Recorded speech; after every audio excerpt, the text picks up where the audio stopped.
ចាជីវិតខ្ញុំអើយកាលពីអាយដើមឡាយកុំសត់ពេកក្រៃគួរឲ្យអនិច្ចាជីវិតខ្ញុំអើយកាលពីអាយដើមឡាយកុំសត់ពេកក្រៃធ្វើការស៊ីឈ្នួលកាប់កោះរែកដីប្រឹងរកកំរៃ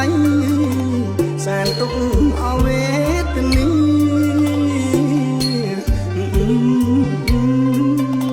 ប្រឹងរក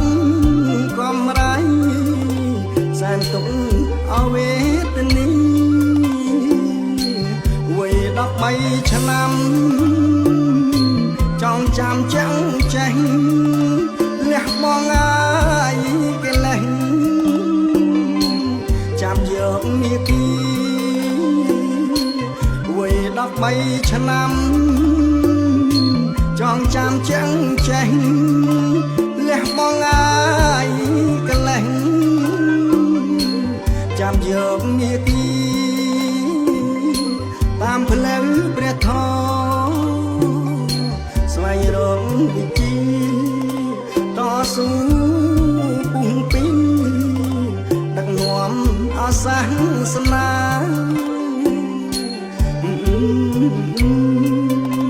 តស៊ូពុះពីដឹកនាំអាសាសនាប្រជាអធិការនាមខួនភិរុនលោកមានណាយចិត្តបនកសាងហេដ្ឋា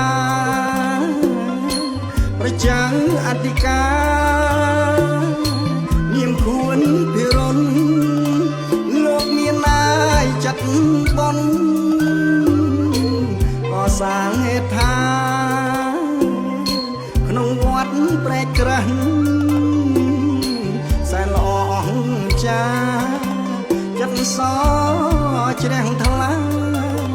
តាមផ្លូវអព្រះពុទ្ធ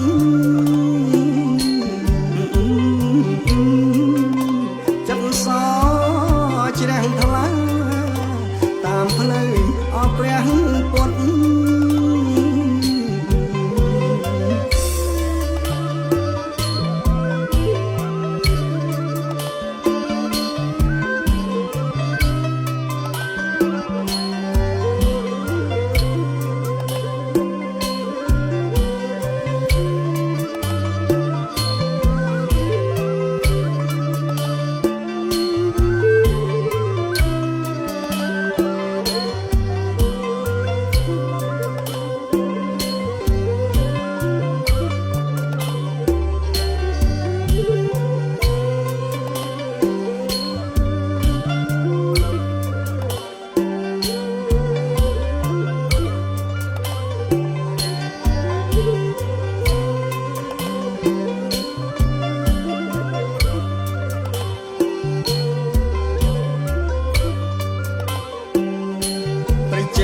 អធិកា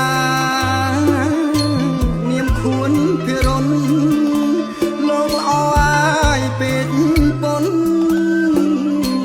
ជាស្ពានសាសនាប្រជាអធិការនាមខួនភិរុនលោកល្អអាយពេកពុនជាស្ពានសាសនានាំប្រជា